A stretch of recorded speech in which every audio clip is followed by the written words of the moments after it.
اعوذ باللہ من الشیطان الرجیم، بسم اللہ الرحمن الرحیم۔ السلام علیکم ورحمۃ اللہ وبرکاتہ۔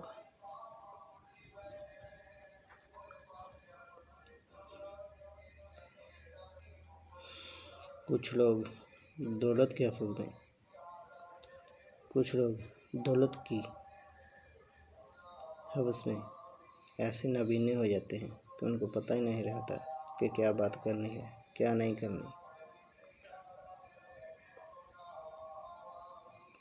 ان کے اوپر دولت کا ایک ایسا نشہ ہوتا ہے کہ وہ کہتے ہیں کہ میرا مال، میرا مال، میرا مال، لیکن وہ یہ نہیں جانتا کہ انسان کے صرف دو مال ہیں، ایک جو اس نے پہن لیا اور دوسرا جو اس نے کھا لیا۔ ایک انسان کے زندگی کے اندر یہی دو مال ہیں، باقی تو اس کے پیچھے جو ہوتے ہیں ان کا ہوتا ہے مال۔ وہ غرور کس بات کا کرتا ہے؟ جب وہ اس دنیا سے جاتا ہے تو اپنے ساتھ ایک کفن ہی لے کر جاتا ہے اور کچھ نہیں، جو اس کے اپنے اعمال ہوتے ہیں، جو اس نے اپنے آگے بھیجے ہوتے ہیں۔ اس لیے ہمیں چاہیے کہ ہم بھی نیک مال کریں، نیکی کے راستے پر زندگی گزاریں، کیونکہ آج کا انسان بھول چکا ہے، وہ پیسے کے پیچھے لگا ہوا ہے، پیسوں کو وہ اپنا سب کچھ سمجھ بیٹھا ہے۔ وہ سمجھتا ہے کہ پیسوں کے اندر عزت ہے، پیسوں کے اندر ہی سب کچھ ہے، لیکن وہ یہ نہیں جانتا کہ عزت پیسے میں نہیں، اللہ اور اس کے رسول کی اطاعت میں ہے۔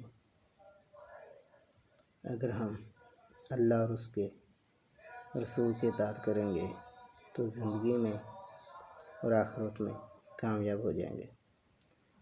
اگر ہم ان کے فرامین پر عمل نہیں کریں گے تو ہم دونوں جہانوں میں رسوا ہو جائیں گے، ہمیں ذلیل کر دیا جائے گا اگر ہم ان کے فرمانوں پر عمل نہیں کرتے۔ اس لیے ہمیں چاہیے کہ ہم اپنے پیارے نبی حضرت محمد صلی اللہ علیہ وسلم کی سیرت کا مطالعہ کریں اور ان کے بتائے طور طریقوں کو اپنائیں، اپنی زندگی کو اسی طرح سے گزاریں۔ اور وہ جو انسان ہر وقت دوسروں کے اوپر تنقید کرتا رہتا ہے، اس نے کبھی کیا یہ بھی سوچا ہے کہ میں کیا ہوں، میں کون ہوں؟ میں دوسروں پر تو تنقید کر رہا ہوں لیکن اپنے گریبان میں کبھی جھانک کے نہیں دیکھا۔ ہاں، اگر وہ اپنے گریبان میں جھانک لیتا تو آپ کے اوپر وہ تنقید نہ کرتا۔ اسی لیے ہمیں دوسروں پر تنقید کرنے سے پہلے اپنے اندر کو دیکھنا ہوگا، اپنے اندر موجود برائیوں کو پہلے صاف کرنا ہوگا۔ جب تو اپنے اندر کی برائیاں صاف کرے گا اس وقت ہی تو کامیاب ہو سکتا ہے، تو دوسروں کو قائل بھی کر سکتا ہے۔ جب تک تیرا اپنا ہی قائل نہیں تو دوسروں کو تو کیسے قائل کر پائے گا؟ دوسروں کو قائل کرنے کے لیے پہلے اپنے آپ کو قائل کرنا ہوگا، اپنے نفس کی اصلاح کرنی ہوگی،